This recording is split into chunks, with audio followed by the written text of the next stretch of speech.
আসসালামু আলাইকুম প্রিয় দর্শক, আমার সঙ্গে থাকবার জন্য ধন্যবাদ। সম্প্রতি অত্যন্ত অভিনব একটা উদ্যোগ গ্রহণ করেছেন ঢাকা মেট্রোপলিটন পুলিশ কমিশনার।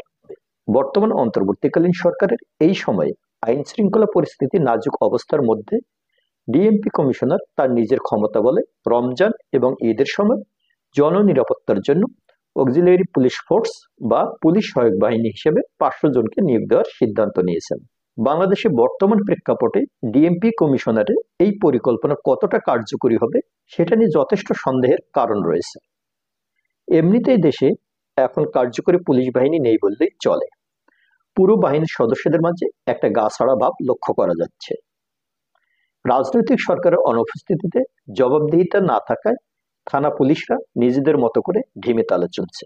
এছাড়া 5 আগস্ট পরবর্তী প্রেক্ষাপটে হয়তো তারা এখনো বুঝেই উঠতে পারছেন না তারা কার হয়ে কাজ করবেন।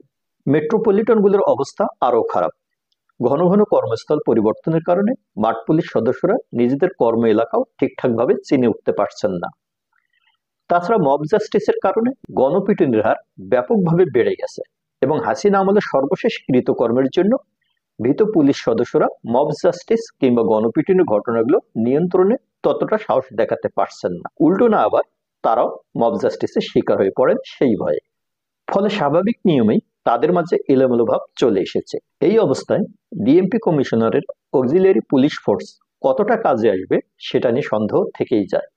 তাছাড়া এখানে যাদের নিয়োগ দেবার কথা বলা হচ্ছে তারা বিভিন্ন প্রতিষ্ঠানে নিয়োজিত থাকবেন বলে জানা যাচ্ছে। তাহলে এমনিতেই তো তারা নিজেদের দায়িত্ব পালন করেই যাচ্ছেন, এর বাইরে তারা কিভাবে পুলিশকে সহায়তা করবেন? এই অক্সিলিয়ারি পুলিশ ফোর্স নিয়োগের ক্ষেত্রে সবচেয়ে যেটা ভয়ের জায়গা সেটা হচ্ছে নতুন দুর্নীতির ক্ষেত্র তৈরি হবার সম্ভাবনা। এখানে নিয়োগের জন্য অনেক জায়গা থেকে তদবির চলবে। পাশাপাশি এ বাহিনীতে যারা নিয়োগ পাবেন তারাও নিজেদের ক্ষমতার ভয় দেখি অনেককে জিম্মি করার চেষ্টা করবেন। বিশেষ করে স্বল্পকালীন সময়ের জন্য পুলিশি ক্ষমতা পাওয়ায় তাদের মাঝে অনেক নিরীহ নিরপরাধ ব্যক্তিকে হয়রানি করার প্রবণতা তৈরি হতে পারে। এছাড়া এমন একটা সময় আসবে এই অক্সিলিয়ারি সদস্যরাই হয়তো চাকরি স্থায়ী করার জন্য আদালত দেখাতে চাইবেন। সবচেয়ে বড় কথা হচ্ছে যে উদ্দেশ্যে এবং যে কাজের দায়িত্ব পালনের জন্য এই অক্সিলিয়ারি পুলিশ ফোর্স তৈরি করা হচ্ছে তাতে পুলিশ বাহিনীর নিষ্ক্রিয়তাকে নতুন করে সামনে তুলে নিয়ে আসা হচ্ছে। অর্থাৎ নতুন করে পুলিশ বাহিনী সম্পর্কে জনমনে একটা নেতিবাচক ধারণা জন্ম দেবে, যা কখনোই পুলিশ বাহিনীর জন্য সম্মানের হবে না।